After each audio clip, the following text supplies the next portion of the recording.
Fala pessoal, sejam todos muito bem-vindos ao nosso SaraCast, nosso programa semanal aqui na BMC News, com grandes nomes do mercado, sempre falando sobre empreendedorismo, cases, né, e também focado em empresas, né, de capital aberto. E hoje a gente está aqui com um dos principais executivos aqui da PadTech, né, que a gente vai conhecer. Se você não conhece, conhecer mais. Muito obrigado, Raimar. Obrigado. Obrigado pela presença. E já agradecendo, Raimar, também, não só você, mas toda a equipe, principalmente de relações com investidores, que sempre nos atende super bem. Então hoje a gente está aqui para conhecer. O Raimar, antes de falar sobre você, sobre expectativas, enfim, até os últimos números da companhia, eu queria apresentar um pouquinho de PadTech, né? Talvez é uma companhia que já tem um tempo listada, teve uma fase aí de transição também, né? Mas um pouco do que é a PadTech hoje, né? E principalmente acho que para mostrar que sim, a PadTech faz parte das nossas vidas, do nosso dia a dia, né? Da nossa rotina, mas talvez muitas vezes a gente não perceba, ou a gente não conheça, ou não sabe exatamente onde está presente a PadTech, em que momento, né? Porque eu falo assim, a PadTech, ela cada vez mais acho que vai participar, né, do nosso dia a dia, mas hoje a gente ainda, talvez, até por conta de ser muito um mercado, vamos dizer assim, eu já estou adiantando aqui, mas muita coisa aqui. Já conhece o caso, já conhece a empresa. Muito um case, vamos dizer assim, B2B, né? Mas vamos conhecer um pouquinho antes, né, Raimar, obrigado novamente pela presença, apresentar um pouco do que é a PadTech, um pouco da história, né, para a gente entender onde que está inserida dentro do nossa rotina, nosso cotidiano, né, a PadTech. Muito bom. Deixa eu contar um pouco. Não é fácil contar onde nós resolvemos, mas eu vou explicar aqui com alguns exemplos, né? Exemplo dessa própria vídeo aqui, desse próprio podcast, que certamente está passando por um dos elementos que nós produzimos na PadTech, de backbone, backhaul. Nós temos mais de 30% do mercado brasileiro nos grandes backbones, que são as grandes linhas de transmissão de dados sobre fibra ótica, né? Aí, com 20 anos de atuação, certamente essa vida está passando por um ou mais elementos da PadTech aqui que nós produzimos, né? Então, onde nós estamos no ecossistema de telecomunicações, né? Telecomunicações, você está acostumado a ver casa-cliente, né? Então, nós vemos normalmente os equipamentos estão lá, onde chega a fibra ótica na tua casa, o media room, onde chega o cabo do HFC, ou nosso próprio celular aqui. A gente está muito mais habituado com esses elementos que são, nós chamamos last mile, o usuário final da internet. Mas para trás dessa fábrica de conteúdo da internet tem muita informação sendo trafegada, né? Então imagine uma cidade como São Paulo, cada bairro deve ter um concentrador de tráfego, um operador de linha de fibra para casa, que chamamos Fiber to the Home, um operador de HFC, que é o cabo da net aqui, sendo mais coloquial, ou um celular. Então, cada bairro aqui de São Paulo, no mínimo, tem um grande ponto de concentração a partir do qual ele começa a trafegar, juntar os dados de todos os clientes, de centenas de clientes, milhares de clientes, em alguns casos milhões de clientes quando a gente está num evento, concentra tudo num tubo de dados de alta capacidade. É aí que nós entramos. É aí que a PadTech entra. Quando o desafio é ser um grande cargueiro de dados de internet, dados de qualquer tipo, dados de processamento, dados geológicos, é aí que nós entramos no sistema. Entramos com duas dimensões. A primeira dimensão é a quantidade, né? Uma placa típica que nós mais vendemos na PadTech, nós chamamos os TM800 ou TM1200, né? Que são capazes, como o próprio nome já diz, de levar a curtas distâncias 800 GB, 1.2 tera. Imagine o tamanho de um notebook com essa capacidade industrial, né? É diferente do que nós usamos no dia a dia. São equipamentos feitos para não parar em circunstância nenhuma. São feitos para garantir continuidade e missão crítica. Ou levar esses dados a uma velocidade muito rápida, ou seja, nos limites da velocidade da luz dentro de cada meio. Na fibra ótica, só para dar um exemplo, daqui a Nova York são 105 milissegundos por fibra ótica. Saindo daqui onde nós estamos para dentro da bolsa, usando o caso daqui, 105, 107 milissegundos de tempo de deslocamento. E só se consegue com essa tecnologia que nós produzimos, que é a DWDM, que é uma forma de compactar muitos dados e dar muita certeza na transmissão de dados. Esse é um dos flancos da companhia, onde nós estamos em todas as grandes operadoras de telecomunicações que vocês conhecem, os grandes carriers internacionais, né? Vivo, Claro, TIM, a Oi agora com a Vital, alguns internacionais como a Ufinet, que está presente aqui em toda a América Central, a Sílica, que leva do Oceano Atlântico ao Pacífico, tem várias redes aqui, e para um caso bem brasileiro, que eu tenho muito orgulho de falar, que é os rios amazônicos. Todas as fibras ópticas no leito dos rios amazônicos usam a solução eletrônica Pattec, se não ajudaram também. Nós ajudamos também no projeto, no desenvolvimento. Ganhamos agora a última também, que ficou pública agora recentemente, então nós gostamos de dizer que o Brasil é um território que a gente tem que dominar. Muito bom. Além disso, falando de Pattec, como nós temos engenharia que sabe lidar com a complexidade de telecomunicações, nós também temos uma vertical de serviços especializados e softwares. Né? Por exemplo, para ajudar a monitorar essas redes de missão crítica, nós atuamos para vários clientes. Hoje são mais de 70 contratos que garantem continuidade das redes existentes, usando Pattec ou não usando Pattec. Temos empresas internacionais aqui, que é público, né? A BR Towers, por exemplo, que comprou uma rede de fibra ótica em Minas Gerais. A gente faz isso multivendor. A gente cuida da rede deles em todos os elementos. A FIBrasil também é público, que é uma grande rede de infraestrutura, a gente faz isso publicamente. Da mesma forma, a Vital, a gente faz alguns serviços, a Vivo outros serviços, Claro outros serviços. Então, são serviços que normalmente você não encontra em qualquer boutique. Nós temos quase um oceano azul. E recentemente começamos a usar os nossos softwares que nós usamos e estamos vendendo isso também como soluções. Então, com isso, eu te dou um pouco da cor dos equipamentos. E um lançamento da última Brint, nós entramos num outro layer, né? A Pattec costuma ser vista no layer da fotônica, onde você transmite dados através da modulação de fótons. Agora nós estamos entrando também no layer elétrico, que é entrar na parte de switches. Imagine em escala industrial aquele roteador doméstico que você tem, mas uma escala industrial capaz de trafegar terabytes ou multi-gigabytes de informação e endereçar todo esse tráfego. Então é uma aliança que nós compramos pronta hoje com UlfSpace e IP Infusion, um na camada de hardware e outro de software, para atender esse nosso mesmo cliente em mais um layer de produtos e serviços. Começamos fazendo a integração e futuramente, se tiver mercado, não tenho dúvida que vão passar a fabricar isso no Brasil ou em qualquer geografia que a gente atua. Né? Boa, já temos muito assunto para... Já tem, assim, é difícil falar da Pattec e contar essa história em poucos minutos, mas quero ter sido sucinto aqui para o poder da síntese. Né? Exatamente. O Raimar, uma pergunta falando um pouquinho do mercado de vocês, né? Pensando como business mesmo. Como é para descrever aqui para um leigo ou para um acionista, enfim, para deixar todo mundo na mesma página, qual que é o tipo de barreira de entrada em termos de tecnologia, de ciência, de pesquisa, de inovação que vocês têm, né? A pergunta direta é assim, o quão fácil ou quão difícil seria criar uma nova Pattec aqui no Brasil do zero, né? Acho que essa que é a pergunta. A melhor forma de responder isso vou dividir o mundo em hemisfério norte e hemisfério sul. Hemisfério sul, nós somos a única empresa que dominou essa tecnologia. No hemisfério sul, não é do nem... hemisfério sul.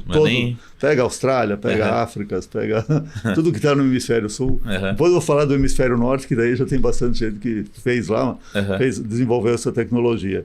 Então, é uma tecnologia difícil de ser dominada. Nós temos 20 anos de acumulação de competência. A nossa origem é no CPQD, que é um centro de pesquisas renomado. Então, ele fez um spin-off dessa tecnologia para massificar a produção e isso virou a Pattec. Hoje, a Pattec já tem o seu DNA próprio. Né? Hoje, nós desenvolvemos tanto com o CPQD quanto com universidades aqui no Brasil, centros de pesquisas internacionais.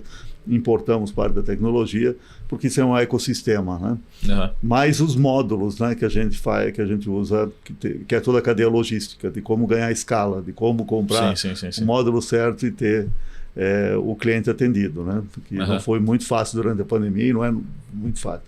Então, o desafio tecnológico aqui é bastante imenso, leva tempo, leva pesquisa. E não é só dinheiro, né? Não é só dinheiro. Temos a Bem-Estar num cluster como Campinas aqui, que é talvez o nosso Vale do Silício em fotônica brasileira. Estarmos na América Latina com Colômbia. Colômbia tem bons cientistas e parte desses cientistas vêm aqui estudar na Unicamp, ou a gente pega lá e viram nossa equipe de desenvolvimento de P&D no Brasil. Então, eu diria que não é mais um esforço só Brasil, é Brasil e todo o ecossistema que a Pattec trabalha. Então, eu acho que não facilmente replicável. No hemisfério norte temos mais competidores, esses são os nomes tradicionais, né? Nós somos muito alinhados com o mundo Cisco, né? Até parte dos nossos módulos, nossos motores, né, que nós usamos numa empresa que é Grupo Cisco, então a gente tem garantia de estar alinhado com essa geopolítica nova que se estabeleceu. Não está banido dos Estados Unidos, está muito bem-vindo nos Estados Unidos, muito bem-vindo na América, na Europa. A gente escolheu um lado nessa geopolítica. Esse é o lado do PadTech, naquilo que nós desenvolvemos e naquilo que nós já compramos como soluções. Muito bom. E sempre quando a gente fala do mercado, eu acho que agora vocês ampliando cada vez mais a penetração, enfim, novos serviços, vamos dizer assim, só para a gente traduzir assim, o quanto que vocês têm hoje de market share nesse mercado e quanto que é o tamanho do mercado de atuação, se bem que é um mercado que está sempre em constante, talvez, atualização e crescimento, né? Exatamente. Acho que até ele cresce mais do que o PIB, mais do que outros setores, enfim, a demanda. Eu lembro até fazer um paralelo aqui, eu lembro no começo, não sei se você lembra, quando começaram as ligações no WhatsApp, né? O pessoal falando assim, pô, mas vai quebrar, né? Hoje, quem que faz uma ligação, né? No modelo tradicional. Modelo tradicional, né? Só quando tá sem chance, né, de ter internet, mas hoje você não tem... virou sinônimo, né? Você fazer uma ligação pelo WhatsApp, na verdade, você está fazendo uma transmissão de dados, né? Então, mas o quanto que é o tamanho desse mercado de atuação de vocês... O ritmo de crescimento, enfim, para a gente entender mais detalhes. Eu vou dividir esse mercado em algumas partes. Né? Eu vou começar com aquilo que é o coração da empresa, que é o DWDM. Isso, perfeito. 70%, 80% do mercado. É um mercado de 7 bilhões de dólares no mundo, 7 plus. Né?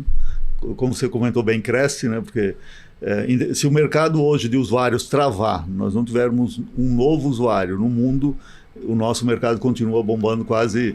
O dobro da capacidade a cada 3 anos no mínimo. Então não tem estagnação.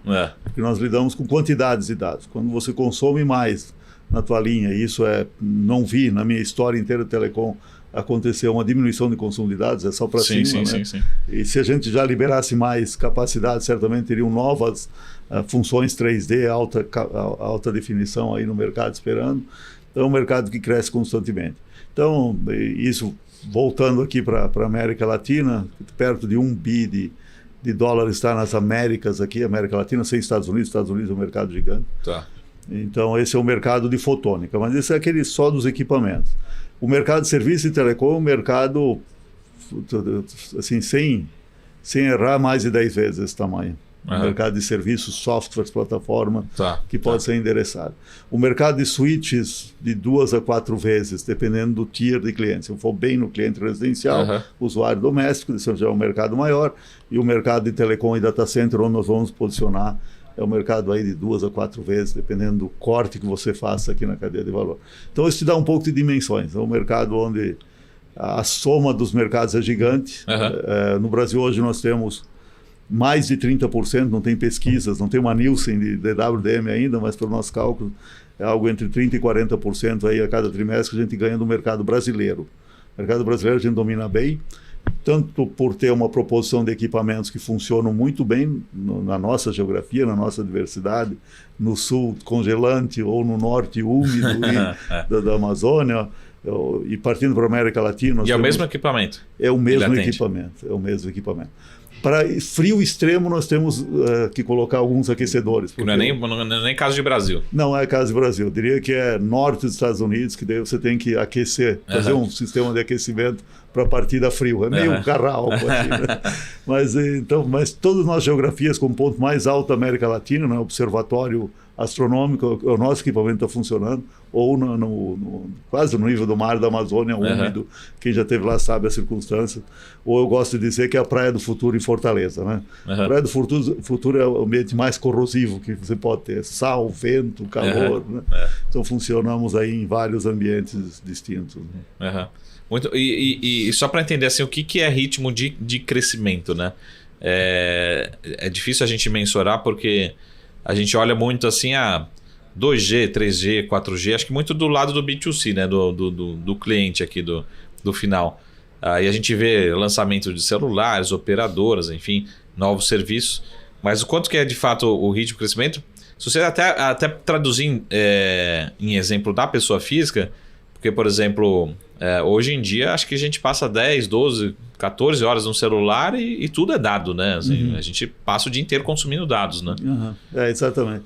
Vou pegar uma visão macro e depois eu falo do PadTech, né? Um mercado de consumo de dados obedece essa regra aí, que é no mínimo o dobro a cada 3 anos. O 5G, o que ele está fazendo hoje. Está fazendo 3 a 4 vezes o teu consumo médio no 4G. Entendi. Então, cada nova geração, o 5G é mais ou menos 5 anos, então mostra a veracidade um pouco dessa tendência. Logicamente, é uma regra, né, que pode, as novas ondas tecnológicas fazem isso. Vou pegar a casa cliente, né? Quem estava acostumado lá com o parzinho de cobre, 5 mega era um sofrimento, principalmente o uplink, né? Entramos no cabo, né, da TV, no HFC, chegou aí a 40, 50 mega e depois começou a andar de lado, né? Raras eram as casas que tinham a tecnologia. A fibra inaugurou uma nova via, é um meio muito eficiente. A fibra já lançou a 50 plus navegando de braçada, então, assim, sem abrir o potenciômetro, né? Sim. Então hoje a fibra ótica já, nós chamamos o PON One, né? Tá aí até 2,5 giga numa casa. A nova onda de fibra ótica para tua casa é de 10 a 100. Caraca. Então isso dá uma dimensão de consumo de ponta. Logicamente nem tudo isso se traduz em consumo médio, mas consumo de pico. Consumo de pico novamente sempre é em consumo em quantidade e em velocidade, né? O meu filho reclama quando tem mais de 10 milissegundos lá no joguinho dele, que ele morre antes sem saber. Então, tem velocidade de resposta, além de outras características e quantidade de dados. Então, o que demonstra que esse mercado é contínuo, o que se traduz para nós aqui, na pandemia foi um crescimento extraordinário, parte porque os nossos competidores quebraram a sua cadeia logística, passaram a entregar em 300 dias ou mais. Nós conseguimos aí, durante o miolo da pandemia, atrasamos, claro, para 90 dias, voltamos para os 45, que é o nosso prazo médio. Então, você pegar um projeto do zero, estabelecer tal equipamento e equipamento instalado. Então, nós conseguimos crescer muito na pandemia porque os nossos concorrentes balançaram. Não tinham controle da produção, da logística, e o fato de ser mais verticalizado nos ajudou bastante. A gente domina melhor a cadeia. E o que não éramos... Você teve lá, né? Tem uma impressora 3D que faz algumas unidades, a gente lida em milhares e não milhões de unidades, então a gente consegue resolver bem a cadeia logística. E parte por ter escolhido já a geografia. Nós estávamos alinhados com empresas que produzem microchips nos Estados Unidos, né? Os semicondutores, então a gente estava mais alinhado na cadeia de suprimento. Então a gente tivemos, durante a pandemia, um bom salto aí de 40%, depois foram mais duplo dígito, esse ano estamos executando duplo dígito, sem ver ainda materializados novos segmentos. Que falei, os switches, a parte de software que está crescendo aí 70% ano contra ano, começa pequeno como tudo, mas vem crescendo de forma consistente. E o 5G, que nós temos uma aliança aí com a Airspan e com a Trópico para estar nesse ecossistema 5G, né? Ainda não decidimos que elemento vamos passar a produzir, por enquanto é importante estar junto, porque o DWDM, nossa solução de conectividade, vai varrer todos esses equipamentos, né? Cada vez a fibra ótica está mais perto do cliente. Sim. Estando mais perto, nós estamos indo mais perto. Acho que não vamos chegar na casa do cliente tão cedo, mas estamos a metros de distância. Antes a gente estava a quilômetros de distância, uma dezena ou mais, né? E falando do WDM, aqui como modelo de negócio, né? Você tem... Aí você me corrija se eu errar nas palavras aqui, mas muito focado em hardware, né?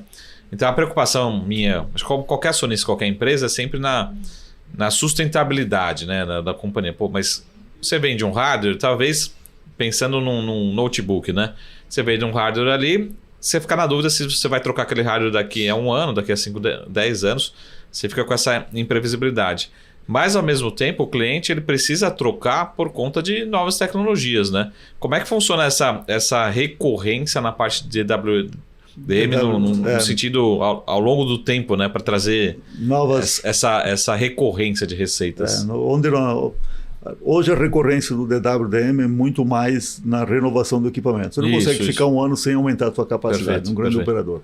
Um grande operador, você consegue segurar 6 meses, daí a tua capacidade bate lá nos 50%. É como se fossem locadoras de veículos que tem que renovar a frota. Todo ano ali tem que renovar. Por conta desse ciclo tecnológico, de mais do que duplicar aí a cada 2, 3 anos, o teu equipamento no backbone também tem que ser mais eficiente. Mais eficiente em 2 aspectos.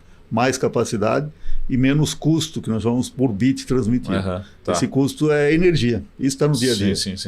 Então, nós conseguimos endereçar muito bem isso. Nós somos uma das soluções mais eficientes em custo de bit transportado. Legal. Levar A para B, nós somos campeões. Quando entra a decisão racional, não tem para ninguém. Isso até competindo com o Hemisfério Norte. Com qualquer cliente mundial. Tá vendo? A Pagitec está virando a nova Embraer, né? Exatamente, a Embraer lançou aqueles jatos lá, há 10, 15 anos atrás. Hoje já é melhor do que, acho que, em termos de eficiência, né? Exatamente. Então, a gente escolheu esse caminho de ser mais eficiente, de ser robusto. Primeiro, porque a nossa geografia assim o necessita. E 2, de estar bem calibrado sempre com uma solução muito eficiente e racional. Quer fazer cálculo? Nós ganhamos. Então, esse é o racional. E mais... e os clientes costumam ser bem racionais, né? São grandes empresas. Né? Quanto mais especializado, por exemplo, essas grandes infracos, eles são muito especializados. Tem que fazer número para fechar as contas. Fez número, nós entramos bem. Legal. Nós nos viramos bem. Tanto na parte de equipamentos, eu vou endereçar um pouco aquilo que é recorrência. Quanto é operação. Hoje no Brasil a gente tem 38 pontos de presença com equipes, engenharia, produto, solução para manter as redes funcionando. Isso é recorrente. Então nós hoje temos, já é público, né? A gente já falou nos resultados, a gente tem mais de 130 milhões de serviços recorrentes, que são gente super especializada, são NOCs, que são infraestruturas de monitoramento, ou softwares. Então, isso já tem, aí, até 2027, já tem recorrência contratada. Isso não fala do software do DWDM. DWDM é 50% ou mais software e o resto hardware. Sim. Mas nós vendemos no Brasil como equipamentos. Faz sentido para nós vender isso como equipamento empacotado e não cobrar recorrência de software, que esse é o nosso diferencial. Até talvez o cliente pague um pouco mais, mas ele vai pagar e não vai ter daqui a um ano que comprar uma licença para subir capacidade. Não, o equipamento está aqui. O máximo que a gente faz, às vezes, habilitar 2 portas, te vende 400 GB aqui, mais 400 você me paga depois quando você ativar. Mas a gente já está resolvendo software mais equipamento. É para você usar... você comprou um carro, né? Para botar o piloto automático tem que pagar mais tanto. Até a Tesla faz isso lá no sistema de navegação autônoma. A gente foge um pouco desse modelo para ser simples. A solução está aqui. Você vai usar como melhor entender na tua casa. Faz parte da nossa racionalidade. Nos switches é muito mais equipamento, mais o software, né? A gente vende em 2 caixas separadas. E o software, cada vez mais, é um componente importante dessa indústria, né? Tanto o software dentro do equipamento, que faz ele funcionar, organiza os pacotes de dados de A para B, quanto o software que vai cuidar que a rede funcione, vai mandar o técnico lá, vai dizer... Nós temos uma solução, por exemplo, que monitora as redes, né? Tem uma solução tecnicamente chamada OTDR, que manda um sinal de luz para dentro das redes de telecom e monitora elas. Se você romper uma fibra, alguém dobrar uma fibra em qualquer ponto da rede do nosso cliente, nós sabemos exatamente aonde essa falha aconteceu e já manda o técnico. Legal. Já manda o técnico. Imagina, houve uma falha do Rio-São Paulo, vamos ter que procurar isso na mão? Impossível. Então nós avisamos o nosso cliente, você vai procurar no quilômetro 54, 650 metros, está ali a falha, manda o técnico. Aquele apagão que teve recentemente na energia aqui no Brasil, se fosse no sistema telecom, você diria, não, aconteceu ali. Foi aqui que aconteceu, nesse horário. E cada vez mais softwares preditivos começam a olhar a rede, porque, por exemplo, um incêndio, né, que vai lentamente degradando, tem uma característica, está acontecendo um incêndio, então a gente já sabe o que está acontecendo. Não, aqui aconteceu um rompimento, alguém cortou mesmo, tem essa característica, né? Tem de tudo, porque no Brasil tem desde pá que entra na fibra até gente que corta pensando que é cobre, então tem todo... É um país mais desafiador, né? Muito bom. Raimar, a gente vai fazer um breve intervalo, claro. A gente vai voltar aqui daqui a pouquinho.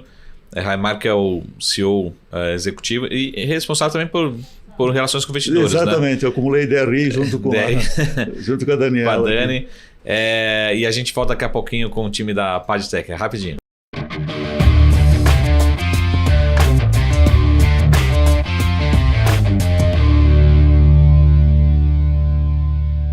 Fala pessoal, estamos de volta aqui com o nosso SaraCast, nosso podcast semanal aqui na BMC News. Você encontra tanto aqui na TV, no seu canal de TV favorito aí, e também na sua plataforma de podcast favorito, tá? Além do nosso portal bmcnews.com.br, hoje com o time aqui da Padtech, né? Uma empresa listada em bolsa.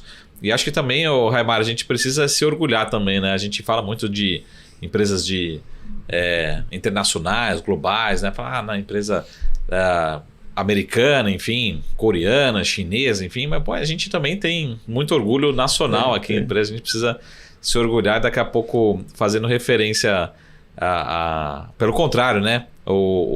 Até eu falo assim, pô, o sistema financeiro que a gente está mais próximo, os gringos eles vêm aqui para aprender com a gente, né? Fala assim, pô, mas como é que é esse negócio de Pix, né? Como é que é o pagamento online, né, que vocês fazem?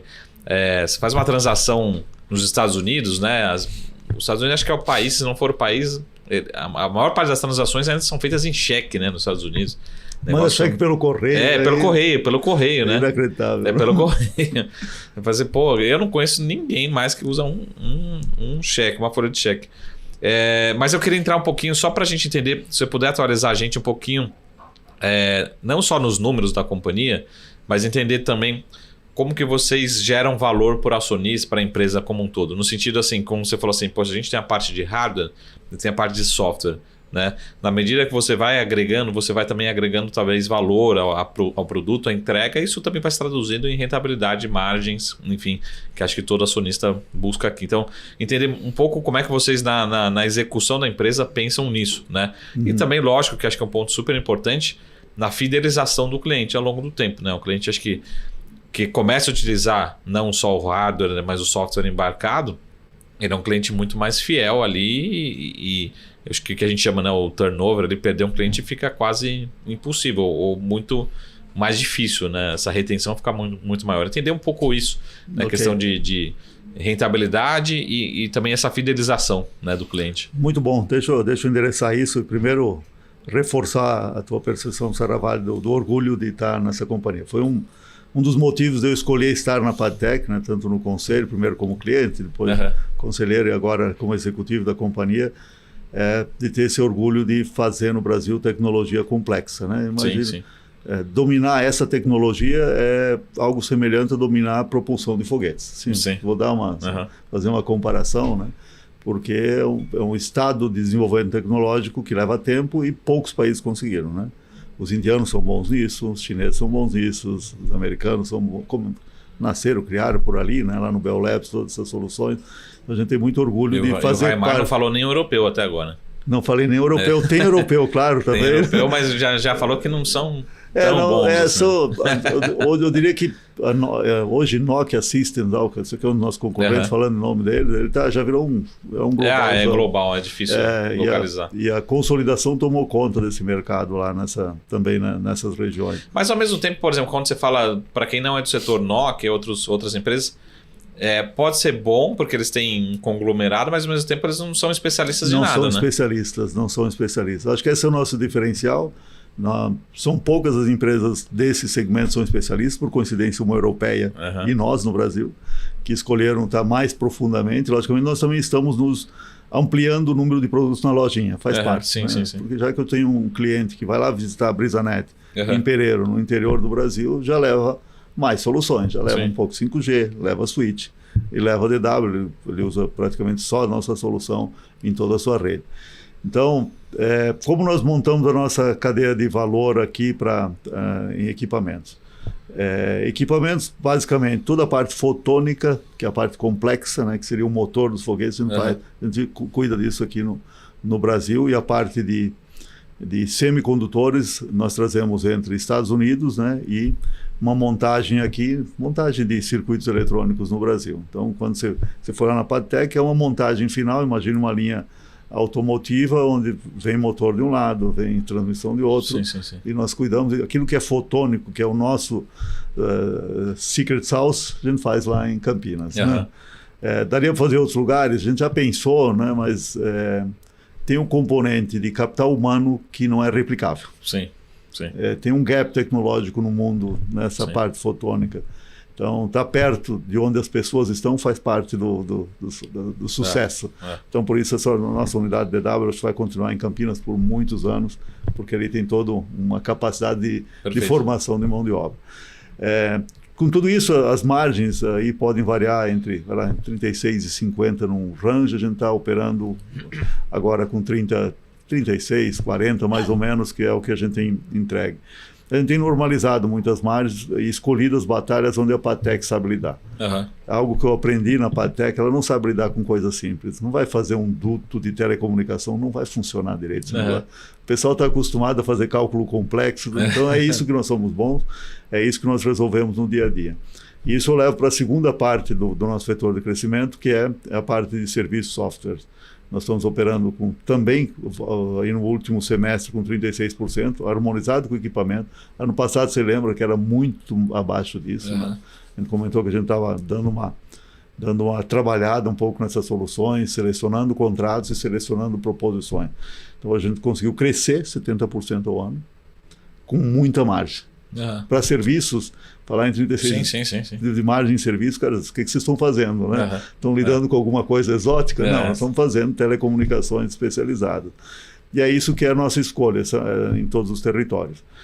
Exportação, que eu diria que é uma forma de segmentar essas duas plataformas, levar para fora do Brasil, e aí entra o orgulho de ser brasileiro. A gente compete cara a cara com o Huawei, aqui sendo específico, com os chineses nos territórios internacionais. Nós ganhamos mercado, eles também ganham alguma coisa, a gente está lá no front e disputando território. Alguns países a gente tem 60% de mercado na América Latina. Legal. Então, na média, aí a gente está entre 10% e 12% na América Latina, muito concentrado no Brasil, mas alguns territórios a gente está começando a experimentar aquele boom, né? A Patek resolve todos os meus problemas, está aqui perto, está muito mais perto do que a China, está muito mais perto do que a Europa, Estados Unidos, fala o mesmo idioma mais ou menos, a gente prepara a companhia para falar bem espanhol e inglês, então a gente já tem essa pegada global agora para endereçar as soluções. Porque, logicamente, a América Latina está mais próximo, né, do mercado, tanto culturalmente quanto demanda, operadores muito comuns, então é por aí que a gente está crescendo. Começando a vender nos Estados Unidos, esses mercados para DWDM ou soluções de alta capacidade levam um tempo de experimentação. O cliente confia depois de deixar um ano em uso, né? É assim mesmo. Então são POCs de muito tempo e a gente está indo bem. A gente já teve umas 4 ou 5 vendas interessantes nos Estados Unidos, sem entrar naqueles clientes mais gordurosos. Entramos nos clientes tipo ISP do Brasil. E a Patek aprendeu a lidar com tanto clientes como um big carrier, né, uma Vital da vida aqui, com uma grande empresa de infraestrutura, uma Sílica na Argentina, quanto para um cara que está começando a fazer a sua segunda cidade. Cara, eu cobri Sumaré, agora eu estou indo para Nova Odessa e preciso fazer um link. A Patek entrou. E agora botando uma linha de produtos que a gente entra antes dele precisar da fotônica, já entra no switch. Então a gente está aprendendo a fazer ou seja, treinando o cliente para o uso. E esse é um outro aspecto interessante. Por sermos brasileiros, nós formamos aí mais ou menos entre 2 a 3 mil pessoas por ano para os nossos clientes. Ou gente que quer aprender DWDM. Que legal. Então, por que fazemos isso? Não é uma escola, até queria transformar isso numa universidade de telecom, mas isso ajuda, é uma ferramenta de marketing muito importante para nós. Né? Nós ensinamos o cliente a usar, e por um acaso vai o nome Patek, o primeiro nome que ele lembra quando vai usar é Patek, o pessoal lá resolve esse problema. E eu já sei usar, né? Então isso reduz o nosso custo de implementação, a gente tem ganhado muita velocidade. Hoje tem alguns clientes que já instalam, um cliente novo, normalmente a gente faz tudo, a gente faz até o projeto da rede, faz o equipamento, entrega o equipamento, põe para funcionar e monitora. Conforme o cliente vai amadurecendo no uso da tecnologia, que é complexa, a gente vai soltando junto aqui, né? Sempre mantendo tudo funcionando. Muito bom. Mas só para fazer uma provocação aqui, quando você fala na parte de internacionalização, a gente fala uma parte relevante de América Latina, como você fala assim, talvez, minha leitura, né? Talvez tenha um pouquinho de preconceito, uma facilidade de sermos brasileiros, todo mundo é latino aqui, prefiro uma solução aqui vizinha que eu conheço, tá próxima. Mas quanto que realmente é facilitado por essa estarmos próximos ou quanto o cliente está priorizando o PadTech por sermos melhores do que os chineses, enfim, né? O quanto que tem ajudado um ou outro, né? É difícil dar esse peso, né? Assim. É difícil dar esse peso porque a solução, o mix é complexo, né? Você falou bem. Tem desde pessoas, desde a relação pré-venda, de ter confiança de que nós somos capazes de entregar. E eu tenho o caso de um cliente, até de uma geografia que o pessoal nesse momento até tem um pouco de preconceito na Venezuela. Veio um cliente venezuelano que queria fazer uma rede gigante ali no território, dinheiro de fora para fazer essa rede. Eu não acredito que vocês têm equipamento pronto e entrega. Então tá bom, pagamos. Ele pagou a passagem, veio para Campinas com a sua equipe, disse, a tua rede está aqui. Se você botar a ordem aqui, o tempo de eu chegar, em 30 dias a gente está no ar. Disse, pô, tá tudo mesmo. A partir daí ele virou nosso cliente, porque ele não acreditava. Pagou à vista. Pagou ali pagou antecipado. Essa primeira pagou à vista, agora ele tem os seus sistemas de fomento, né? A gente entrega, ele tem os seus empresas de financiamento lá que faz o financiamento para ele. Aí nós temos modelos de exportação do Brasil. Então, nesse caso, ele pagou via Estados Unidos e dropou para Venezuela. Então, esse é um exemplo de busca de confiança. Então, são mercados que estão, para nós, estão crescendo bastante aqui como PadTech. E ali nós enfrentamos o chinês nas feiras, fotografando o nosso equipamento, né? Tentando copiar. Agora, recentemente, eles soltaram uma cópia, mas funciona muito mal, já te garanto. Dito pelo próprio cliente. Então. Muito bom. Deixa eu só responder, eu devia ter feito essa pergunta antes, mas só para responder uma pergunta que acho que você, como RI, também deve receber quase dia sim, dia também.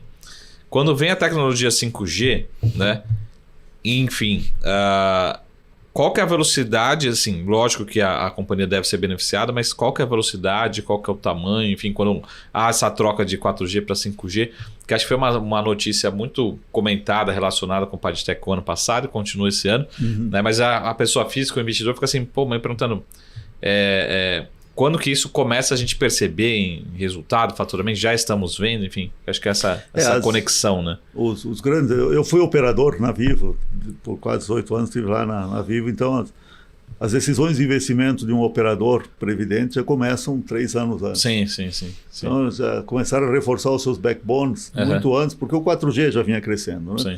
O 5G não é uma marca de velocidade fixa, não. É um range grande que você vai fazer. A gente está lá começando agora aí, a triplicar, quadruplicar. Mas depois vai dar mais vários saltos quando a gente entrar em mais frequências. Nós chamamos ondas milimétricas lá em 26 GHz. Então, só usando o 5G como exemplo. 5G a gente opera de 2 formas. Fornecendo backhaul, que é os grandes backbones, que estão sendo reforçados continuamente. Então, às vezes, tem contratos de 3 anos, 2 anos, né? Não são operações que você tira da prateleira, não vou, em uma semana eu estou com mais capacidade. Tem esses casos também, mas não são exceções. A regra é você se prepara muito antes. Sim.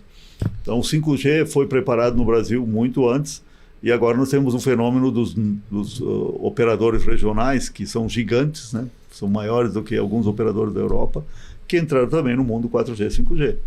Então, eles estão reforçando as suas capacidades. Esses caras não estavam preparados para esse layer adicional de capacidade de backbone, de transporte, de conteúdo, de dados. Então, o 5G vai levar a um outro fenômeno que não existia, que é você considerar a entrada da nuvem de internet no bairro ou na cidade. Normalmente, as grandes redes celulares tinham 1 ou 2 cores, um no São Paulo, talvez outro Fortaleza, outro Brasília, e de lá você mandava a internet para todos os cantos. O que causava isso? Uma latência, uma demora no tráfego de ir e vir, né? Muito grande. Agora esse tráfego vai ser injetado talvez até por célula, por torre. E com isso vai exigir muito mais transmissão de dados. Isso já aconteceu? Não. A gente ainda está fazendo meio layer, mais antenas no mesmo lugar. Esse é o 5G no Brasil, vai ser por aí, é o mais eficiente. E depois ele vai se adensando, né? Vai se adensando ao ponto de, nesse andar, você ter uma antena. Tal qual você tem o teu Wi-Fi. O futuro do 5G é por aí. Mas é uma jornada de 4, 5 anos.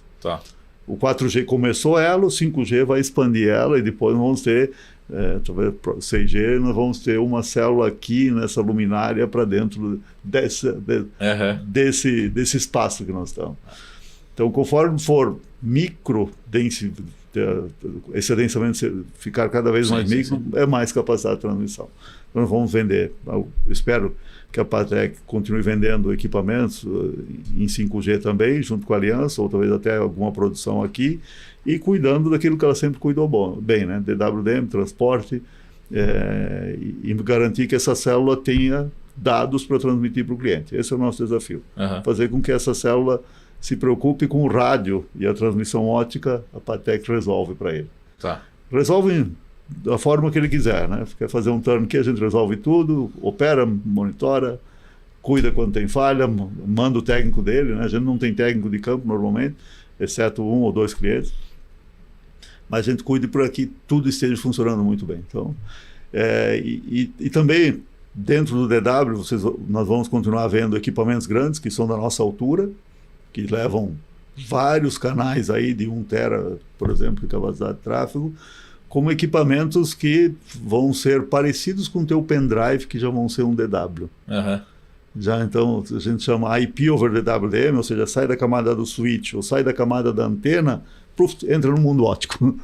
Então a ótica está chegando muito perto e miniaturizando. Logicamente não é um equipamento que vai levar capacidades de tipo backbone submarino ou que a gente tem nos rios amazônicos, mas vai resolver a vida do nosso cliente. Então vocês vão ver várias novidades desse tipo aí. A Patek está em todo esse ecossistema, domina bem. Então, para cuidar que isso tudo funcione. Caramba. Mas o 5G veio lento, não veio tão forte. Eu confesso que eu esperava algo desse tipo, porque é muito dinheiro para você densificar na partida. Então, isso uma trajetória. Tem incentivos governamentais, financiamentos para ajudar com que esses nossos clientes, operadores, tenham mais fôlego, né, para fazer essa densificação. E começam a quebrar modelos, né? As grandes antenas iluminando da antena para baixo, agora já tem antenas no solo, né? no piso, né? Mudando a forma com que você, entre aspas, disponibiliza e ilumina o cliente, né? Muito bom. Para trafegar dados. Amar, falando de dinheiro, como é que está a estrutura de capital hoje, né? Com as informações que a gente tem até o balanço do segundo TRI e segundo, o que tem de novidades em termos de CAPEX, enfim, ou até mesmo expansões, acho que não só local, mas internacional, onde é que poderiam ser utilizados esses recursos, né, da estrutura de capital? Você notou que no último resultado nós fizemos o dever de casa aí nesses anos mais duros de custo financeiro. Sim, perfeito. Alongamos muito o perfil da nossa dívida, hoje nós estamos quase 90% alongados, né, de longo prazo. Temos um bom suporte do nosso governo aí, BNDES, FINEP, que ajudam ao P&D, que aí falando em CAPEX, esse é o nosso maior motor de gastos. Mais ou menos 15% da nossa receita nós investimos direto em desenvolvimento. Tem umas indústrias grandes que quando investe 3 é muito, né? Exatamente, nós não temos esse... Por isso que nós precisamos de mais margem, né? Por isso que você precisa de margem para abarcar esse P&D. É uma indústria que P&D é relevante, P&D nosso ou junto com terceiros, né?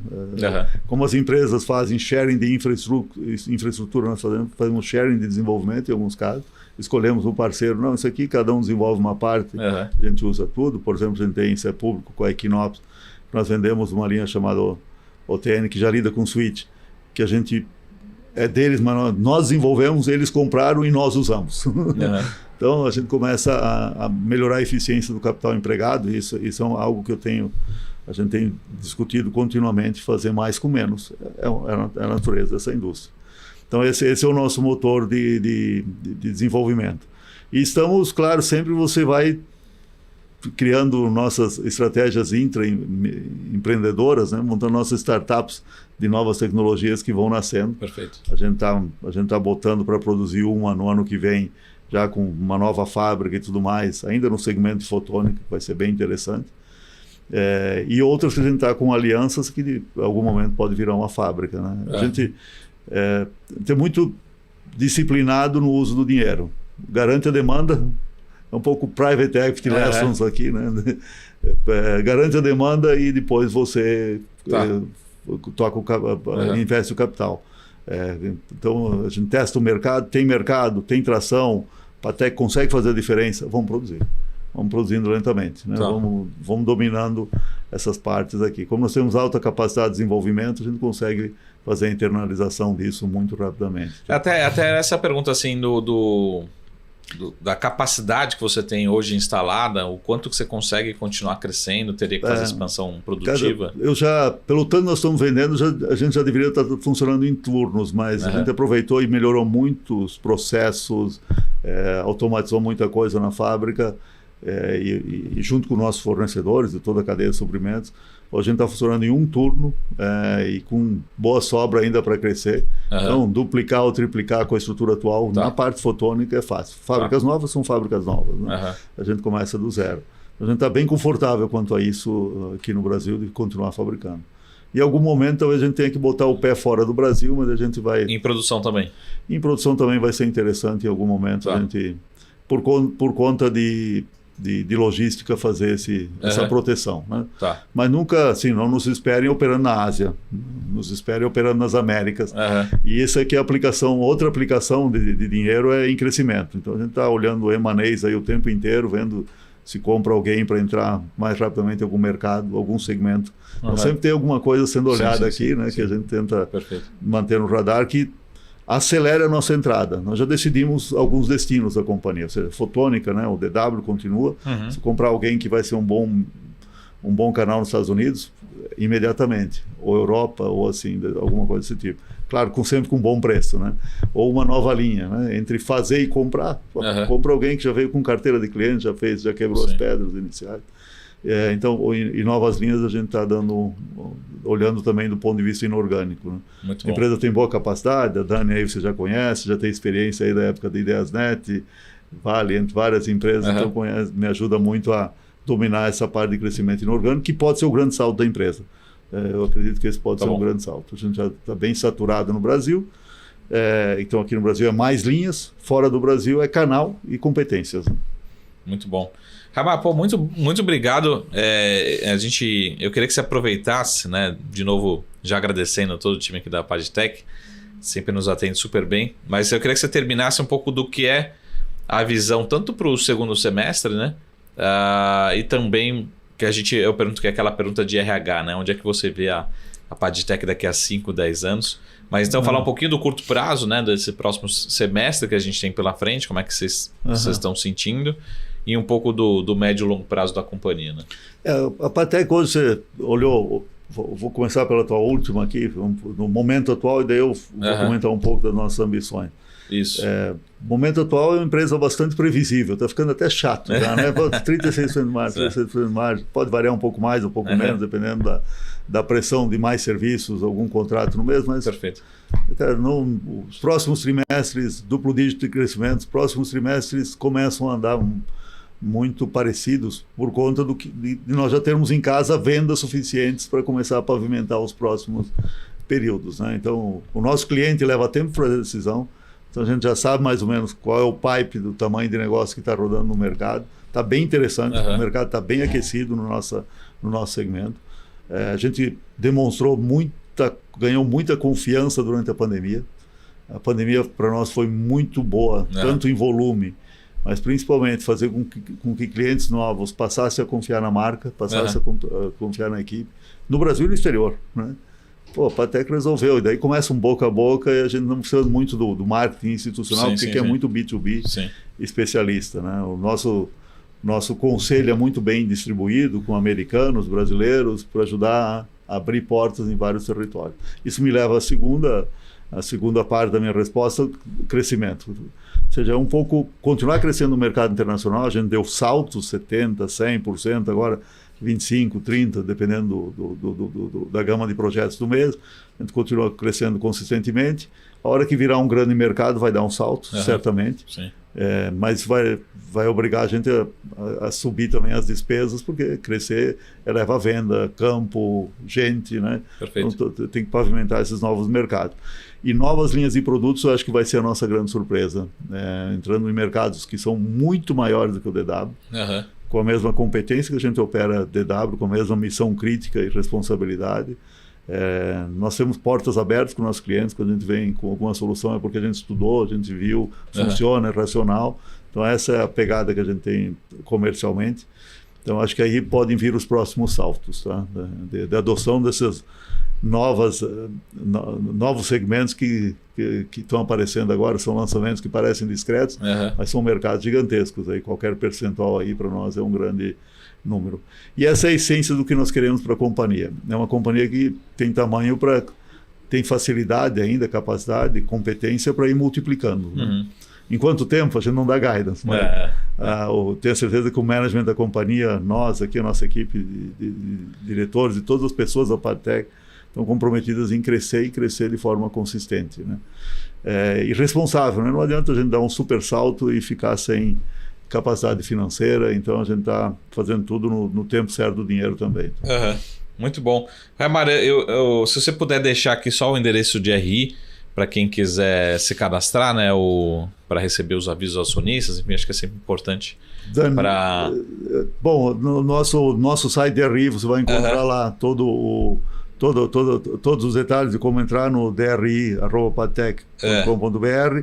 A Daniela Tinoco está sempre atenta lá para responder as perguntas. Você já conhece lá toda a equipe. E nós costumamos responder aí com bastante precisão. Tem gente que até estava comentando aqui, tem investidor que já acessa até o meu telefone aqui quando ele é relevante na companhia. Eu estou entrando aqui no site perfeito, Raimar, é padtech.com.br, tem lá as informações adicionais e tem o canal de relações com investidores. Além de vocês aqui também, obrigado aí, Saravalli, por sempre acompanhar a nossa tese, né?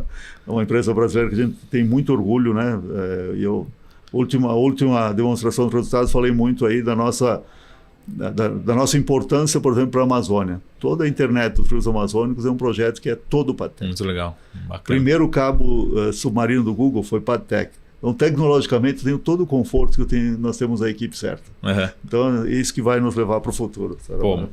Então vamos. Orgulho a gente tem, agora a gente tem que transformar isso em dinheiro, né? Vamos acompanhar aqui que é o nosso trabalho. Dinheiro, dividendo e valor de ação. Muito obrigado, Raimar, muito gentil. Obrigado a todo o time de Relações com Investidores. Esse foi o nosso SaraCast especial com o time da Padtech e a gente se vê aqui na semana que vem. Até mais. Tchau.